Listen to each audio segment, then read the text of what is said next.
For launch options, right click L4D2, go to properties, and then go to set launch options. We have -novid, which disables the game intro. We have -high, which puts the game on high priority, which should increase FPS. We have plus matte motion blur percent of screen max is 0, and this allows you to use high shaders without any kind of motion blur. So if you really like high graphics, you can go for that. And then -LV is probably the most important one, and it stands for low violence, and that's like if you watch Twitch streamers and they're shooting the zombies and they're just disappearing, that's what that is. And it also just allows for less blood on your screen, which is visual clutter. Alright, so now for video settings, which is kind of important, let's go to options and video. Resolution is really personal preference, but it's important that you're in full screen mode, especially if you want to take advantage of using custom fonts. Film grain amount, none. That's for immersion. We're competitive gamers, we don't need that. Under advanced, a lot of this is honestly personal preference. The most important one is effect detail on medium.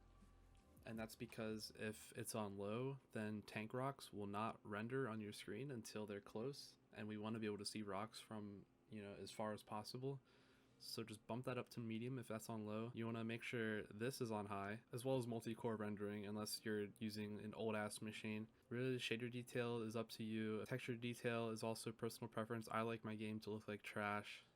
For filtering mode, I used to use bilinear, but I noticed kind of how trash it looked, and all of these, just I felt like my FPS, you know, obviously it's still high as hell, but I just like to try linear. It's a nice balance between the game not looking terrible and, you know, getting good FPS. Alright, so now it's time to get to the Autoexec portion of the video, and if you don't know how to get to your Autoexec, you want to go to L4D2, properties, local files, and then browse local files. This will bring up your file explorer. And then from here, you want to go to L4D2, CFG. There might be an Autoexec file here already, but if there's not, I have one in the description that we can look at.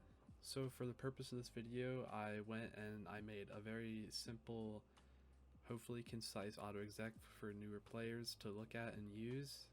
There is not too much that needs changed here for basic use. First, under mouse settings, we enable raw input because raw input 0 is bad.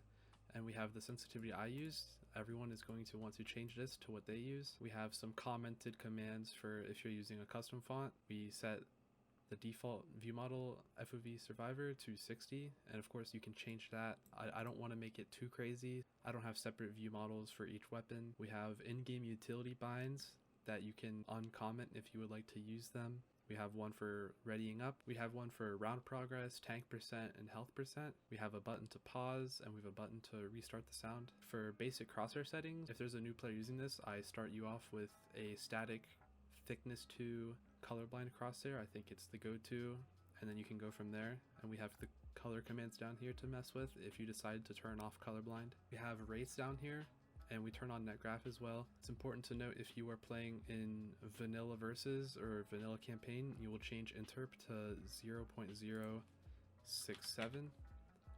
but for competitive play 0 is fine. And then we have a basic null canceling movement script, which you can of course remove if you do not want. Alright, if you made it to this point, then I hope everything is going well for you.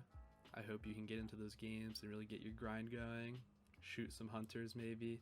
Thank you for watching though. Make sure to subscribe and like if you enjoyed. Follow me on Twitch. I recently made a Twitter, so follow me on that as well. That'll be in the description. And I hope to see you in Pug soon.